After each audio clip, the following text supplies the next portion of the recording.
Ja, og her er vi så ved Rom og Cigarbaren. Hvad går det ud på? Jamen, det er en af festivalens barer, der er herude, og en af de ældste barer, som har været på festivalen siden år 2000, så vi kører på vores 15. sæson med Rom og Cigarbar herude.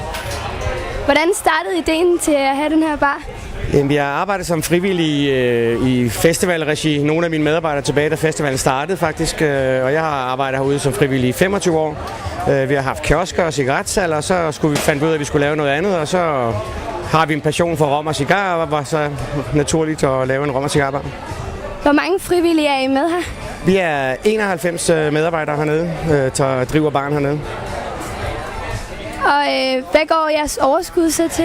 Jamen, det er i bund og grund festivalens bar, kan man sige, så den største del af overskuddet går i festivalens kasse. Så har vi så en aftale med festivalen om, at vi kan sælge for eksempel noget kaffe og sådan noget, som er til os selv. Og det donerer vi til en feriekoloni i Roer, der ligger nede ved Lyngby, nede ved Roskilde Fjord.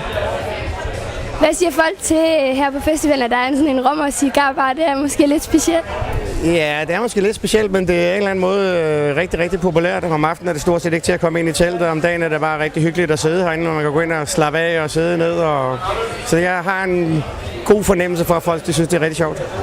Hvorfor har du selv valgt at være frivillig her? Ja, men i bund og grund så handler det vel om, at man godt vil støtte op om nogle ting, kan man sige, uden at man nødvendigvis får penge for det. Så kan jeg med god samvittighed give lidt mindre til Røde Kors og alt muligt andet, og så synes jeg, at jeg har gjort min indsats ved at lægge en masse timer hernede en gang om året.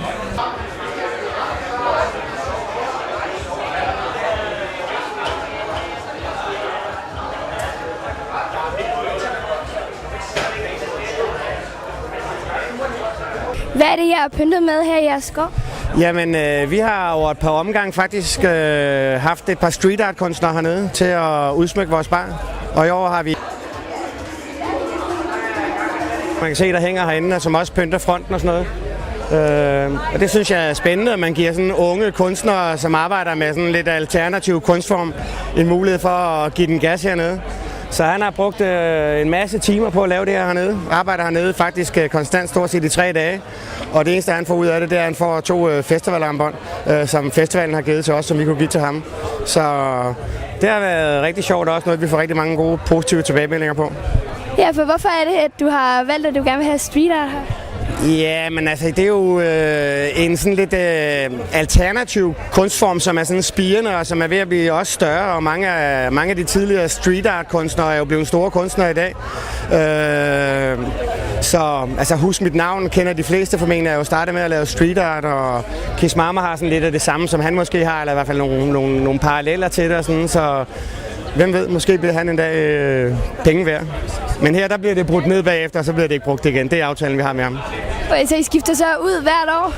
Vi har prøvet at skifte ud og har haft en kunstner nede for et par år siden, der har lavet et fantastisk flot billede, der hedder Mistake. Jeg ved ikke, hvis du kan dreje kameraet over mod den væg dernede. Så kan man se hernede.